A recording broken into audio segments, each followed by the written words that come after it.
बंगाल चुनाव का आखिरी फेज का वोटिंग आज हो गया है। क्या लगता है आपको किसकी सरकार बनने जा रही है? मैंने पहले भी बताया है आपको अगर तो बंगाल की जनता ने, जो कि समझदार भी है, बहादुर भी है, अपनी जिम्मेदारी समझ के जैसे फर्स्ट फेज में वोट दिया है 90% से भी ज्यादा, उसी तरीके से सेकंड फेज में भी वोट दिया होगा।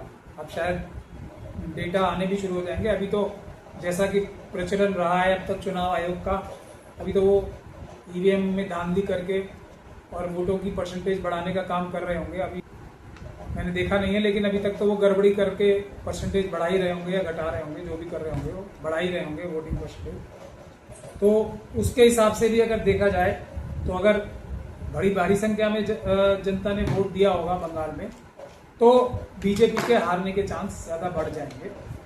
अदरवाइज ईवीएम के माध्यम से इन्होंने चुनाव मैनिपुलेट तो कर ही रखा। बंगाल के अलावा असम, तमिलनाडु और केरल के भी चुनाव हुए हैं। इन राज्यों में क्या स्थिति देखते हैं? देखिए, अभी भारतीय जनता पार्टी धीरे धीरे करके बड़े समझदारी से आरएसएस कदम बढ़ा रही है। अभी तमिलनाडु और केरल में ईवीएम का खेल करेंगे तो सही, लेकिन अभी हराने के लिए या खुद जीतने के लिए आरएसएस और बीजेपी वहां पे अभी इतना बड़ा खेल ईवीएम से नहीं करेगी। फिर भी जो असली रिजल्ट है उसमें हेराफेरी करके जो आरएसएस और बीजेपी को सूट करेगा रिजल्ट, उसमें कुछ ना कुछ गड़बड़ी तो करेंगे ही, ऐसा मेरा मानना है। जिस दिन डिटेल में रिसर्च या इन्वेस्टिगेशन होगी इस बारे में, उस दिन इस चुनाव की भी, पुडुचेरी की भी, सब चुनाव की कलई तो खुलनी ही है। जिस तरह से बंगाल चुनाव को लेकर ममता बनर्जी ने आरोप लगाए हैं, एसआईआर से लेकर वोटिंग तक ममता बनर्जी लगातार संघर्ष करती रही है, ये चुनाव कैसे याद किया जाएगा? ममता बनर्जी एक बड़ी फाइटर पर्सनालिटी हैं, लड़ती हैं, इसमें कोई शक और शुबे की गुंजाइश नहीं है, बहादुर हैं। लेकिन ईवीएम के लिए उन्होंने लड़ाई नहीं लड़ी है। यही उनकी सबसे बड़ी गलती है, जो उन्हें सबसे बड़ा नुकसान पहुंचा रही है। तो ईवीएम के लिए अगर वो कुछ करती तो वो बहुत ज्यादा कंफर्टेबल पोजीशन में होती। अभी भी जनता ने बहुत ज्यादा वोट दिया है फर्स्ट फेज में, तो मुझे उम्मीद है कि बंगाल में बीजेपी हारेगी, आरएसएस हारेगी।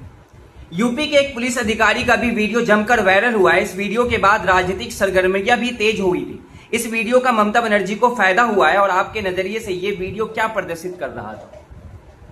फायदा या नुकसान तो मुझे पता नहीं, लेकिन देखिए वीडियो कब बनती है?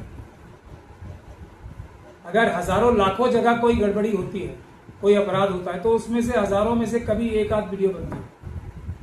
ये काम तो आरएसएस और बीजेपी के इशारे पे काम करने वाले भ्रष्ट अधिकारी, सीई जो चुनाव आयुक्त हैं, वो दूसरे बड़े जो उच्च पदों पे बैठे हुए चुनाव आयोग में भ्रष्ट अधिकारी बैठे हुए हैं, और जो पूरे देश में आरएसएस के भ्रष्टाचार में लिप्त सरकारी अफसर हैं बैठे हुए, वो बड़े लेवल पे धांधलियां, गड़बड़ियां करते हैं, हर राज्य में करते हैं, हर लोकसभा इलेक्शन में करते हैं।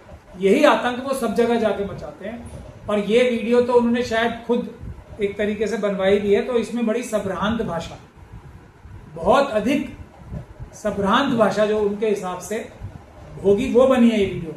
असल में वो क्या करते हैं, ये उसकी वीडियो कभी बिरला ही आती है। वो सीधे बोलते हैं कि आरएसएस और बीजेपी को जिसने वोट नहीं दिया, हमें बूथ वाइज पता लग जाएगा, हम तुम्हारा वो इलाज करेंगे अगर किसी भी और पार्टी को वोट दिया, आरएसएस और बीजेपी को ना दिया। ये पर इनकी वीडियो नहीं बन पाती। दूसरी बात यह है कि चुन चुन के सबसे बड़े भ्रष्टाचारी, सबसे बड़े बेईमान अफसर जो होते हैं आरएसएस और बीजेपी के टच में, तो वही लोग होंगे ही। उन्हीं से जो सहानुभूति रखने वाले होंगे वो बेईमान और एप्स्टीन टाइप के लोग ही होंगे। एप्स्टीन कल्चर तो आरएसएस कल्चर में कोई ज्यादा फर्क थोड़ी है। आरएसएस तो देश के अंदर एक एप्स्टीन कल्चर पूरा डेवलप कर ही रहा है, बच्चे और बच्चियों दोनों के साथ। तो जो बुरे से बुरे व्यक्ति होंगे उनको भेजते हैं। ये वीडियो तो मैं ये समझता हूँ बहुत ही संभ्रांत भाषा में बोल रहे हैं। वो असल भाषा तो उनकी, कभी कोई वीडियो निकल के आएगी तो तब देखोगे आप वो हैं कितने गंदे, और इन्होंने ये तो कुछ भी नहीं किया। मीडिया रिपोर्ट्स में है कि इलाहाबाद हाईकोर्ट ने राष्ट्रीय मानवाधिकार आयोग के कार्यप्रणाली पर गंभीर टिप्पणी की है। कोर्ट ने कहा है कि मानवाधिकार आयोग ने उन मामलों में स्वतः संज्ञान नहीं लिया है जहां मुस्लिम समुदाय के लोगों पर हमले और लिंचिंग की घटनाएं हुई हैं। आप कैसे देखते हैं? ये जज साहब का नाम देखना चाहिए इसमें, तो कौन है, बाकी मुझे बोलने की क्या आवश्यकता है। मानव आयोग, चुनाव आयोग, सीबीआई, ईडी, इनकम टैक्स और ये हमारी एनआईए, इसमें अफसर कौन बनाता है? अमित शाह जी और मोदी जी। वो क्या काम करेंगे? वो वही काम करेंगे जो नरेंद्र मोदी जी और अमित शाह जी बताएंगे उन्हें। वो तो आरएसएस और बीजेपी के कार्यकर्ता हैं। वो कोई भी संवैधानिक कार्य क्यों करेंगे? वो तो संविधान को जितनी कोशिश की जाए उतनी कोशिश करेंगे। जहां जहां संविधान की धज्जियां उड़ा सकते हैं, जहां जहां इंसाफ और बराबरी की, जिसके लिए बाबा साहब ने संघर्ष किया हमेशा, उसकी धज्जियां उड़ा सकते हैं। बाबा साहब के सपनों की जितनी धज्जियां उड़ा सकते हैं उतने ही धज्जियां उड़ाई जाएंगी। मानव अधिकार आयोग हो या कोई भी आयोग, ये सब आरएसएस के कार्यकर्ता हैं। इसमें आरएसएस के कार्यकर्ताओं से तो आप एब्स्टीन टाइप गतिविधियां ही एक्सपेक्ट कर सकते हैं। कुछ और इंसाफ और बराबरी उनसे कैसे उम्मीद कर सकते हैं? सुप्रीम कोर्ट के वरिष्ठ वकील कपिल सिब्बल का बयान चर्चा में है। अब भारत के सभी अदालतें सरकार जो कहती है उसे ही सच मान लेती है। मैं रोजाना अदालतों में ये देख रहा हूं। इस बयान के बाद न्यायपालिका की स्वतंत्रता और लोकतंत्र में अदालतों की भूमिका पर बहस तेज हो गई है। इस पर आपकी क्या राय है? कितनी तेज हो गई? और कपिल सिब्बल साहब कब से देख रहे हैं? कितने देर से देख रहे हैं और कितनी देर तक देखते रहेंगे? अब तो इनको देखने की भी आवश्यकता नहीं है। कपिल सिब्बल साहब तो बिना देखे ही ये सब चीजें जान चुके हैं। अब क्या देखने की आवश्यकता पड़ रही है? सवाल यह है कि कपिल सिब्बल साहब देश बचाने के लिए, संविधान बचाने के लिए, हमारी न्यायिक व्यवस्था बचाने के लिए क्या कोई कुर्बानी देने को भी तैयार हैं या सिर्फ देखते ही रहेंगे? नजरें तो उनकी काफी तेज है, देखने में वो बहुत एक्सपर्ट हैं। करेंगे कब? ये जनता उनसे सवाल पूछ रही है और मैं भी यही सवाल पूछ रहा हूं, करेंगे कब? वो सुप्रीम कोर्ट के जो बार एसोसिएशन है उसके कई बार प्रेसिडेंट रह लिए, अभी भी थे, थोड़े दिन पहले भी। करेंगे कब? देखे ही जाएंगे हमेशा। तो देखने की जगह अब उन्हें देख के, समझ के, देख भी चुके हैं, समझ भी चुके हैं, अब कुछ करना चाहिए और करने के लिए कुछ कुर्बानी देनी चाहिए। जबान से कुछ होने वाला नहीं है, ना कपिल सिब्बल साहब की ना किसी और से। ये बात कपिल सिब्बल साहब को भी पता है और सबको पता है। कुछ आए, सड़क पे उतरे, हमारे साथ कुछ कुर्बानी देने का जज्बा रखें। हम उनको अपने आगे आगे रखेंगे।